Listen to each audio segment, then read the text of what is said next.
हुआ है। एक बार जो है हमें शुरुआती स्तर पे चीज़ें जो है ना बहुत ही आसान लगती हैं, इजी लगती हैं कि हाँ ठीक है ठीक है ठीक है, लेकिन जब चुनौती आती है, जब चीज़ें ऐसी आती हैं कि भाई वो आपको पटके या आपको गिराएं, तो ऐसे में क्या हम कर सकते हैं?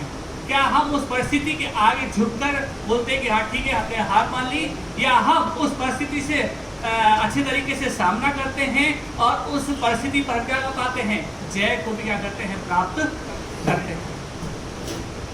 तो ये अलग अलग लेवल आप सभी को सिखाने का तात्पर्य यही था कि हम इस बात को समझें कि अपने स्तर को बढ़ाना किसी भी क्षेत्र में कितना महत्वपूर्ण है, कितना जरूरी है।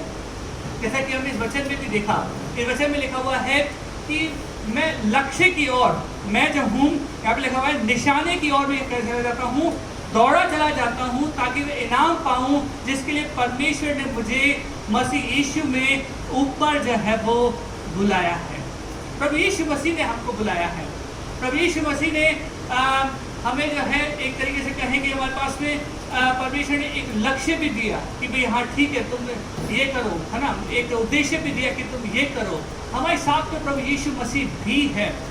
जब प्रभु यीशु मसीह हमारे साथ में है, जैसे पौलुस भी कहता है, यहाँ पे कहता है एंड में कि भाई मसीह परमेश्वर ने मुझे मसीह यीशु में ऊपर जो है वो बुलाया है। परमेश्वर ने जो है वो हमें बुलाया है।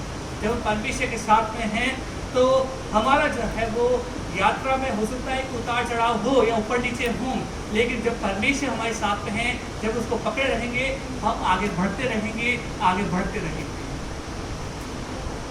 तो इसलिए जब भी हम अपने जीवन मतलब एक मसीह जीवन यात्रा को जीते हैं, मसीह जीवनों को जीते हैं, उस मसीह जीवन में हमें हमारे परिवार की तरफ से, हमारे दोस्तों की तरफ से, कुछ और चीज़ों की तरफ से जो है बहुत सारी बातें आती हैं, लेकिन हमें अपनी माइंड की मैच्योरिटी के हिसाब से अपने स्तर को ऊपर करना है ताकि हम जो हैं ऐसी परिस्थिति में भी मसीह के गवाह जो है वो ठहरने वाले हो सकें।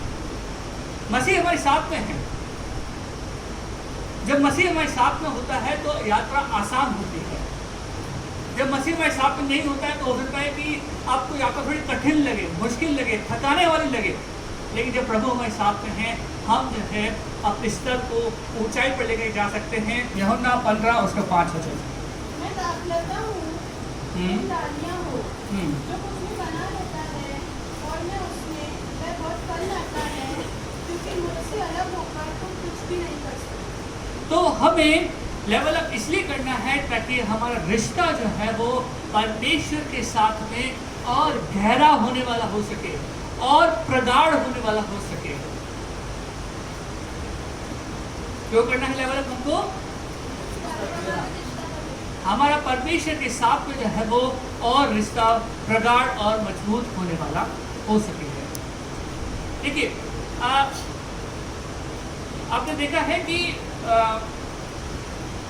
वाईफाई देखा है आपने जब तो उससे अगर वाईफाई में कनेक्शन अच्छा आता है, अच्छा कनेक्शन आता है तो उससे क्या मिलता है, उतनी ही क्या मिलती है, स्पीड मिलती है। वाईफाई अच्छा होता है तो उससे स्पीड भी क्या मिलती है, अच्छी मिलती है। उसी तरीके से अगर हमारा परमेश्वर के साथ में कनेक्शन अच्छा है, जुड़ाव अच्छा है परमेश्वर के साथ में, तो हमारा रिश्ता भी परमेश्वर के साथ में क्या होगा, गहरा होगा। यहाँ पे वचन में भी हमें कुछ इस तरीके से लिखा हुआ मिलता है जहाँ पे हम लिखते हैं कि मैं दाखलता हूँ, तुम डालियाँ हो, जो मुझ में बना रहता है और मैं उसमें, वह क्या करता है, बहुत फल फलता है। परमेश्वर जो है हमें कह रहा है कि तुम बहुत सारा क्या लाओगे, फल को लेकर के आओगे, अपने स्तर को और ऊपर जो है तुम करते चले जाओगे। इसलिए हमें अपने परमेश्वर के साथ रिश्ते को मजबूत करना है, लेवल अप करना है। यहाँ पर दूसरा इब्रानियों की पुस्तक उसका 5 अध्याय उसका 12 से 14। 5 का समय के विचार से तो तुम्हें गुरु हो जाना चाहिए था, तो भी ये आवश्यक हो गया है कि कोई तुम्हें परमेश्वर के वचनों की आधी शिक्षा फिर से सिखाए।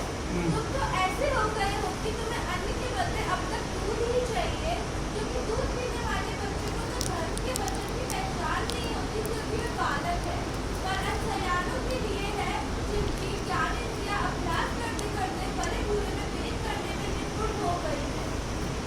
हमें आत्मिक बचपन से आगे बढ़ना है। पौलुस यहाँ पे इब्रानियों का लेखक जो है वो कह रहा है कि बच्चा जो है वो हमेशा क्या नहीं करता है, दूध में ही पीता रहता है।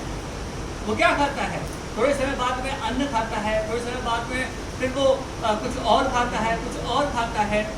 तो वो क्या करता है, अपने स्तर को क्या करता है, बढ़ाता है। वैसे ही पौलुस यहाँ पे लेखक कह रहा है कि हमें अपने आत्मिक बचपन से आगे निकलना है, बाहर आना है और एक मैच्योर या फिर एक मजबूत विश्वासी के तौर पे या चेले के तौर पे जो है हमें अपने मसीही जीवन को जो है वो जीना।